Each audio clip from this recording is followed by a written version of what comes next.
Hanuman releases Shani. It is believed that no one, no matter how influential or powerful, can escape from the disaster caused by Lord Shani's gaze. Once, Shani's glance fell on Ravan. Furious, he put Shani in a tiny prison. Hanuman had reached Lanka in search of Sita.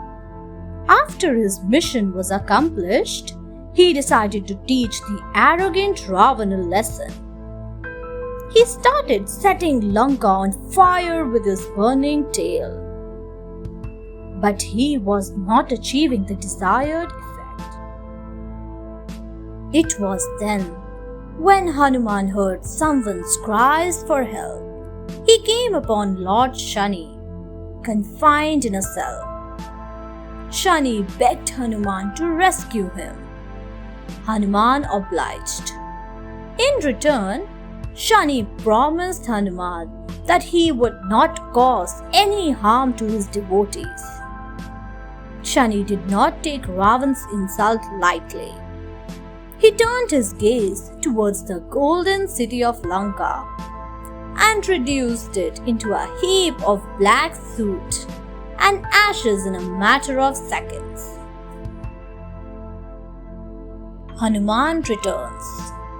Hanuman jumped into the sea to extinguish the fire on his tail. Suddenly, he remembered about Mother Sita. In his excitement to teach Ravan a lesson for his misconduct, he had forgotten about her safety. He immediately rushed back to Ashok Vatika to find Sita safe. He touched her feet and said, "Mother, I am leaving. Can you give me something that I can show Lord Ram as a proof that I met you?" Sita took off a gem she wore in her hair and gave it to Hanuman.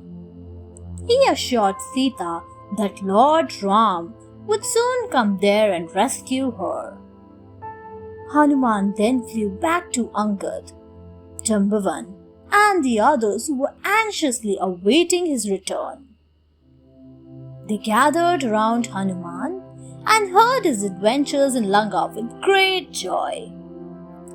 All of them then resumed their journey to tell Ram and Lakshman about Sita's whereabouts and chalk out plans to rescue her.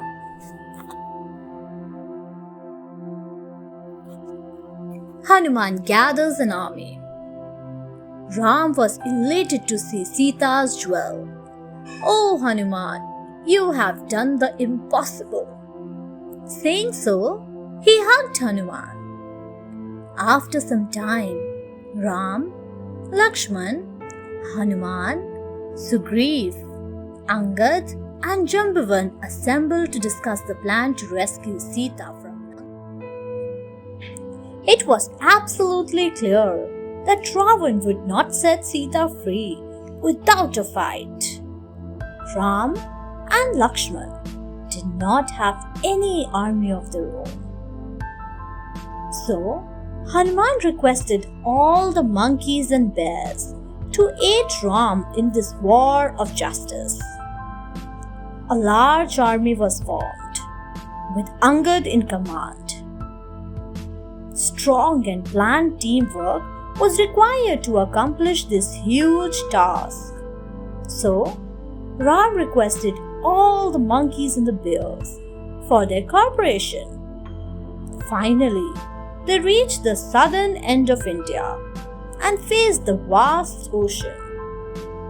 The sea appeared to be a major hurdle in the journey ahead. Hanuman was the only one who could cross it. But for others, it was altogether an impossible task. Hanuman finds a solution. Hanuman was constantly thinking about the reunion of Lord Ram with his beloved wife Sita. But how would that happen if they were unable to cross the sea and reach Lanka? Only he could cross it. The others could neither fly nor swim across the vast ocean. He was confident of finding a solution, as Lord Ram was with him. But he could not figure out it at that moment. The things thrown in water would remain on the spot where they were thrown, even if the water underneath flows fast. This curse would be helpful in making a bridge. Thanks for watching. Do like, share, subscribe to Sahil Book House.